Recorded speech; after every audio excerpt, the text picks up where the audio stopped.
Assalamu alaikum. Hi guys.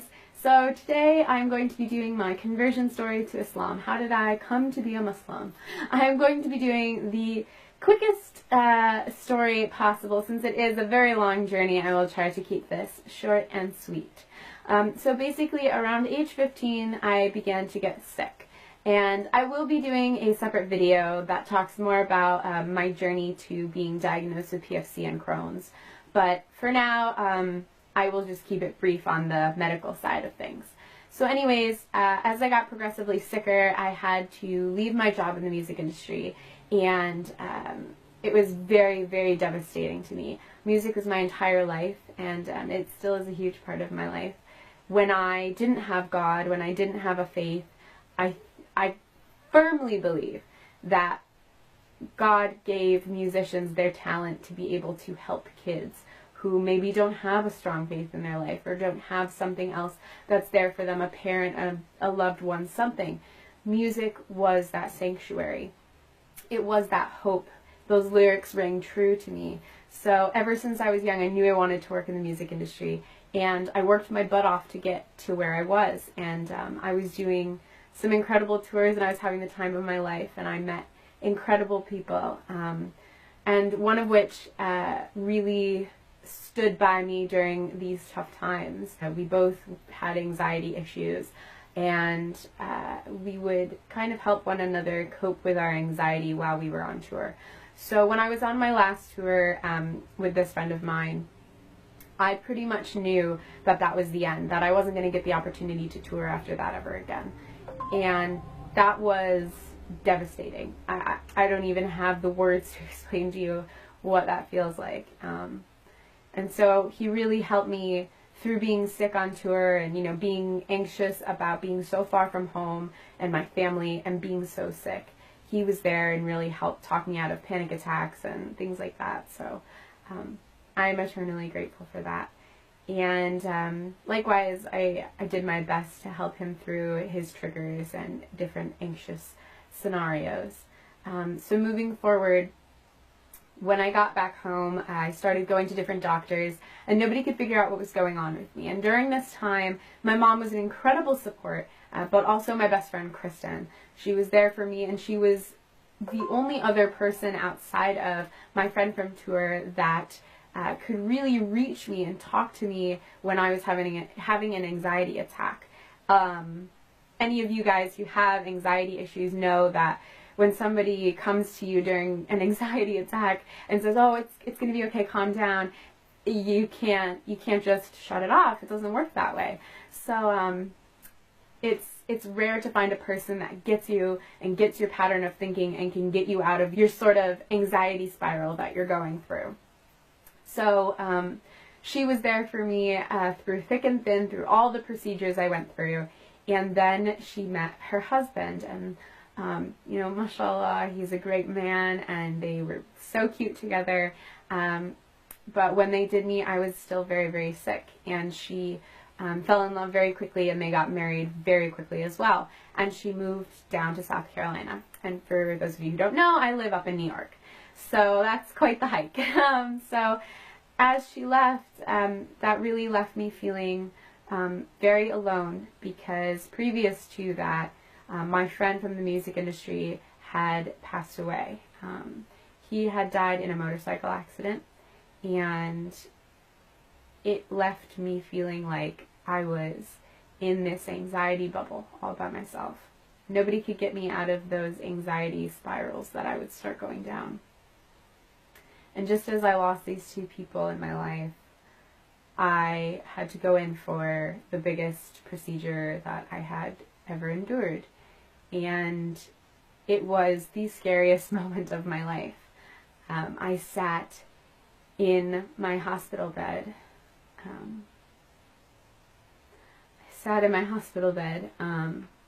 Excuse me for getting emotional about this.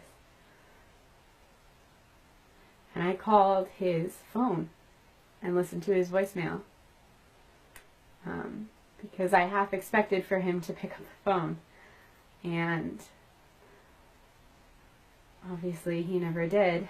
And at that moment in time I realized, Kendall, you're alone. You're alone in this, and not in a negative way. I know that I had family that loved me, but this life, you come into it alone and you will leave it alone. And something clicked in my mind, and I realized that I wasn't in control of this life. This wasn't me holding all the cards. But there was something more.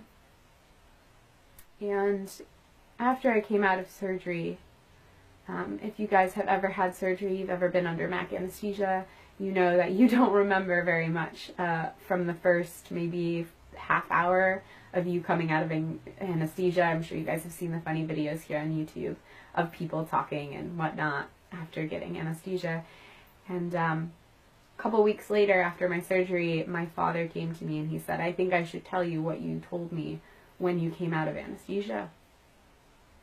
And I said, "What? Please don't let it be something embarrassing, or, you know, something he didn't know that I might have done when I was younger or something." But he said that when you woke up, the first thing you said was, "I saw him." And I say him because I don't wish to say my friend's name, although many of you may be able to put the pieces together on who he is. I do not want to draw any attention to him or his family. He is simply mentioned because he is such an innate part in this journey of mine. But my relationship with him, I would like to keep completely private and do not wish to gain any sort of acknowledgement for knowing him or anything like that. So just for those reasons, I will keep him nameless in this video. But I said to my dad I saw him. And I just kept talking about him. I said he was okay, and that this is really hard to film. I'm sorry, guys. And he told me to make sure his daughter was okay, and that his wife was okay, and just make sure that they were good. And it was really, really hard to hear coming back from my dad. And it really shook me, and it put me into a very emotional place. And I was sad and confused because I hadn't even gotten the chance to go to his funeral or his memorial because we lived on two different sides of the country. So things are still, even to this day, very raw because I haven't had that full mourning process. So anyways, as I was in that state of mind, I came across a line from the Quran that said, "Allah does not burden one with more than they can bear."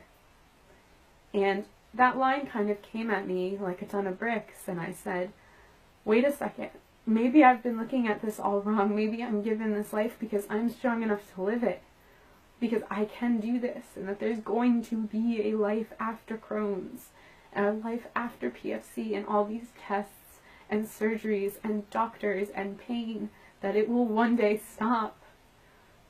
And I started to believe, the more I read from the Quran, that God is not going to just endlessly torture me. He didn't put me here on earth to be in pain. He put me here as a test, to test my character of who I am and how I'm going to deal with these situations that I'm put into. So I took my Shahada about a month after I had that experience, because Islam rang so true to me. It was a no-brainer almost. Coming from a Roman Catholic family, my parents were glad that I had accepted God into my life, since previous to this whole experience I had rejected the Catholic background that I'd been brought up on, and it was a Leve Satanist, which, where you guys freak out, has nothing to do with Satan. I believed in nothing, basically, in short.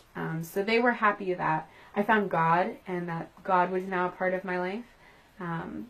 But it was hard for my grandparents to accept, and I think the only person in my life that really accepted it was my dad. He was really embracing of it, as was Kristen. After all this happened, Kristen and I did reconnect, and we were able to mend some of the fences that we had broke just in the process of trying to grow our relationship from best friends to now her, you know, having a husband who is her best friend and partner in life. you know, we had to find where our friendship now lied and how we fit into the bigger equation. So alhamdulillah, Kristen and I are just the best of friends. It's been an emotional journey to get to Islam, and if you asked me 2 years ago if I would think that I would be here making this video for you guys, I would have said that you were crazy. But alhamdulillah, I am grateful for having Crohn's. I am grateful for losing someone I loved, in the sense that it made me grow as an individual and become the adult that I am today, and it brought me to God. And I realized that there wasn't anything you could have done to get me to believe in God or a higher power or any sort of religion unless you had broken me down that far, until you stripped me of my job, of one of my best friends, of my tour family, and of my health. Until all of that was stripped away, I couldn't have seen this. So, alhamdulillah, I am so grateful to be a Muslim, and I am so grateful to be here today to share this with you guys. And I'm sorry that I got so emotional telling this story. I don't usually tell my story. I usually kind of just say, you know, I was Catholic and now I'm Muslim. But that's how it happened. So if you are also a revert, I would love to see your stories. So let me know if you have a conversion video or you want to tell your story to me down in the comments below. Please feel free. You can also contact me on my blog, as well as see me on Instagram and Twitter. So I hope you guys are doing well, inshallah. And if you have any other questions, feel free to ask down below. Thanks. I love you guys for the sake of Allah subhanahu wa ta'ala. And I am so happy to be your sister in Islam. Bye guys.